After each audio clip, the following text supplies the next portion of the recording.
Report exclusive. വന്യജീവി സംരക്ഷണ നിയമ ഭേദഗതി ബിൽ സർക്കാരിന്റെ തെരഞ്ഞെടുപ്പ് നാടകമാണെന്ന് കത്തോലിക്ക കോൺഗ്രസ്.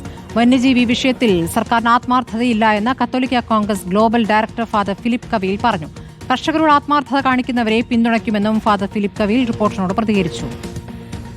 ഓരോ തവണയും ഏതെങ്കിലുമൊക്കെ ഇലക്ഷൻ വരുമ്പോൾ അതിന് തൊട്ട് മുമ്പ് സർക്കാർ പെട്ടെന്നൊരു തട്ടിക്കൂട്ട് പരിപാടി ഉണ്ടാക്കി ഞങ്ങളിപ്പോൾ ഉടനെ ഇതിന് നടപടിയെടുക്കാൻ പോകുന്നു എന്നുള്ളൊരു പ്രതീതി വരുത്തുകയാണ്. അത് ഞങ്ങൾ തിരിച്ചറിയുന്നുണ്ട്. ഇനി മുതൽ ഈ കാപട്യം പറ്റിയല്ല. ഇപ്പോൾ കൊണ്ടുവരുന്ന ബില്ല് പോലും നമുക്കറിയാം അത് കേന്ദ്രത്തിൻ്റെ അടുത്തെത്തണം, അത് പാസ്സാക്കണം. ഇത് കഴിയുമ്പോഴത്തേനും ഇവിടുത്തെ ഇലക്ഷൻ കഴിയും. വീണ്ടും പഴയതുപോലെ പോകാനാണെങ്കിൽ അത് സമ്മതിക്കാനാണ്. മലയോര പ്രദേശങ്ങളിൽ താമസിക്കുന്ന സാധാരണക്കാരായ കർഷകർക്ക്, സാധാരണ മനുഷ്യർക്ക് ജീവിക്കാൻ ഉതകുന്ന സാഹചര്യം ഇവിടെ ഗവൺമെൻറ് സംജാതമാക്കണം. അത് ഗവൺമെൻറ്റിൻ്റെ ഉത്തരവാദിത്വമാണ്. ഇതൊന്നും ആരുടെ ഔദാര്യമല്ല. പ്രജകൾ അധികാരമുള്ളവരായി മാറുന്ന സമയമാണ് ഈ ഇലക്ഷൻ്റെ സമയം. സാധാരണ കർഷകരുടെ വിഷയങ്ങൾ അഡ്രസ്സ് ചെയ്യാൻ ആര് സന്നദ്ധത കാണിക്കുന്നു അവരുടെ പക്ഷത്ത് ഞങ്ങൾ നിൽക്കും. അർജുൻ കല്യാട് വിവരങ്ങളുമായി. അർജുൻ, ഇപ്പോൾ ഈ നിയമം കൊണ്ടുവരുന്നത് തിരഞ്ഞെടുപ്പ് മുന്നിൽ കണ്ടാണ് എന്നതാണോ ഇപ്പോൾ ഫാദർ ഫിലിപ്പ് കവീൽ പറയുന്നത്? അത് അദ്ദേഹത്തിന്റെ വ്യക്തിപരമായ നിലപാടല്ലല്ലോ.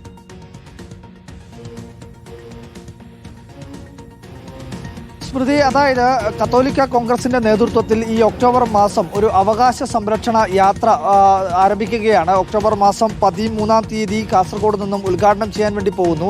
അതിന് മുന്നോടിയായി ഈ തദ്ദേശ നിയമസഭാ തെരഞ്ഞെടുപ്പിൽ രാഷ്ട്രീയ നിലപാട് എടുക്കേണ്ടുന്ന ഒരു സാഹചര്യമാണുള്ളത്. കാരണം സർക്കാരുകളും രാഷ്ട്രീയ പാർട്ടികളുമൊക്കെ ക്രൈസ്തവ ന്യൂനപക്ഷ വിഭാഗങ്ങളെ ഓരോ കാര്യങ്ങളിൽ പറഞ്ഞ് പറ്റിക്കുന്ന സമീപനമാണ് സ്വീകരിക്കുന്നത് എന്നുള്ളത് നേരത്തെ തന്നെ അവരുടെ ഒരു പത്രക്കുറിപ്പുണ്ടായിരുന്നു. അതിൻ്റെ ഭാഗമായിട്ടാണ് ഇപ്പോൾ ഫാദർ ഫിലിപ്പ് കവീൽ ഒരു പ്രതികരണം നൽകിയിട്ടുള്ളത്. ആ പ്രതികരണത്തിലാണ് ഇപ്പോൾ ഇങ്ങനെ ഒരു പരാമർശം. അതായത് കഴിഞ്ഞ ദിവസങ്ങളിൽ ചേർന്നിട്ടുള്ള നിയമസഭയിലാണ് ഇത്തരത്തിൽ ഈ വന്യജീവി സംരക്ഷണ നിയമത്തിനകത്ത് ഒരു ഭേദഗതി കൊണ്ടുവരുന്നതിന് വേണ്ടിയിട്ടുള്ള ഒരു ബില്ല് നിയമസഭ പാസ്സാക്കിയത്. അതിപ്പോൾ സബ്ജക്റ്റ് കമ്മിറ്റിയുടെ പരിഗണനയിൽ നിൽക്കുന്ന ഒരു വിഷയവുമാണ്. പക്ഷേ എന്തുകൊണ്ടാണ് ഇത്തരമൊരു തീരുമാനമെടുക്കാൻ സർക്കാർ ഇത്രയും അമാന്തിച്ചത്, ഇത്രയും വൈകിയത് എന്നുള്ള ചോദ്യമാണ് കത്തോലിക്ക കോൺഗ്രസ് ഉയർത്തുന്നത്. അതൊരു വ്യക്തിപരമായിട്ടുള്ള അഭിപ്രായമായി കാണാൻ വേണ്ടി കഴിയില്ല.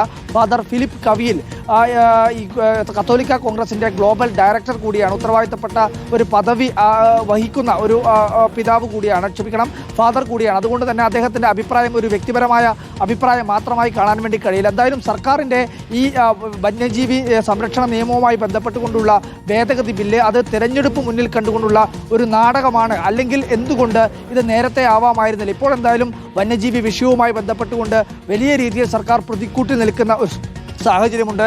കൃത്യമായ രീതിയിൽ തന്നെ ഈ മലയോര മേഖലകളിലുള്ള മണ്ഡലങ്ങളിൽ മലയോര ജനതയുടെ പിന്തുണ സർക്കാരിന് കിട്ടില്ല എന്നുള്ള ഒരു സാഹചര്യത്തിൽ കൂടിയാണ് അവരെ പറ്റിക്കുന്നതിന് വേണ്ടി, അല്ലെങ്കിൽ അവർക്ക് മുന്നിൽ ഒരു നാടകം കളിക്കുന്ന സമീപനമാണ് സർക്കാരിൻ്റെ ഭാഗത്തുണ്ടാവുന്നത് എന്നുള്ള രൂക്ഷമായിട്ടുള്ള വിമർശനം തന്നെയാണ് ഈ ഫാദർ ഫിലിപ്പ് കവീൽ ഉന്നയിക്കുന്നത്. പറയുന്നത് ഇത്രമാത്രം തന്നെയാണ്, ഈ പറയുന്ന ബില്ല് നേരത്തെ തന്നെ ആകാമായിരുന്നു. ഈ 4-4.5 വർഷത്തെ കാത്തിരിക്കേണ്ട ആവശ്യമുണ്ടായിരുന്നില്ല.